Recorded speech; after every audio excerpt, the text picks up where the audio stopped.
Hello guys! Welcome and welcome back to my channel. So for today's video, magluluto po tayo ng isang masarap na pang merienda. At kung gusto niyo pong malaman kung paano ko ito gawin, just keep on watching. At dahil may isang malaking mangga ako dito, naisipan ko pong magluto ng peach mango pie in turon. Hiniwa ko lamang po ito ng pa-cubes. At ganun din po ang ating peaches. At ang ginamit ko po ay yung nasa lata lang. Ngayon po, yan, mag-start na po tayo. Nilagay ko na po sa ating pan ang ating peaches at ang ating hiniwang mangoes. At lalagyan lamang po natin ito ng syrup na galing sa ating peaches. At ngayon po, isasalang na po natin ito sa ating apoy. Ayan guys, hintay lang po natin itong kumulo at lalagay na po natin ang ating sugar. Light brown po ang ginamit ko pero pwede naman po ang white sugar. At ang ating asin.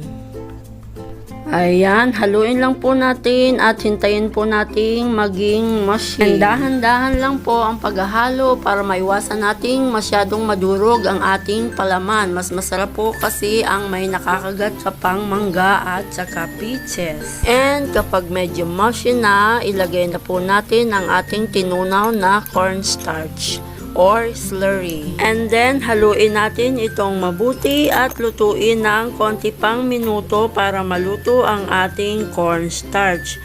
And dapat ang ating apoy ay low heat lamang po.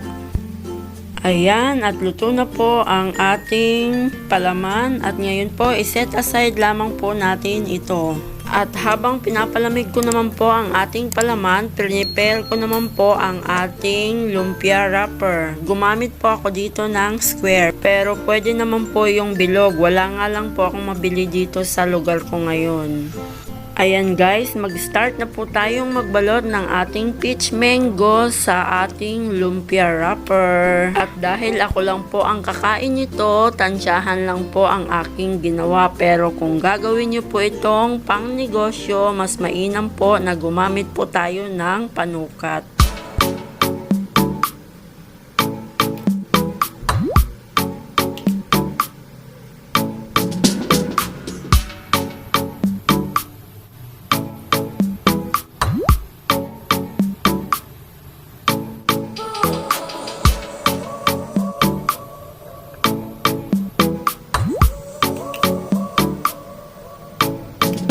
At dahil may cheese pa po akong natira nung nakaraan, ito pong huli kong mga gagawin ay lalagyan ko po nito. Ayan, magiging peach mango with cheese in turon.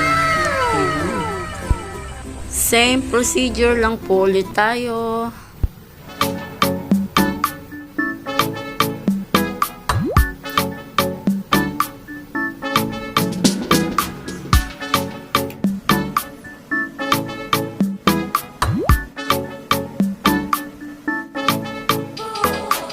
At ngayon, tapos na po tayong magbalot, mag-start naman po tayong mag-fry. Yan, mainit na po ang ating mantika at lagay na po natin at lutuin hanggang sa mag-golden brown. Ayan, hanguin na po natin at ito ay luto na. And now it's done, our peach mango in turon. Ang sarap, grabe. At ngayon, tikman naman po natin ang ating nilagyan ng keso. Tara guys, kain po tayo. Uy, wow. Tikman na natin.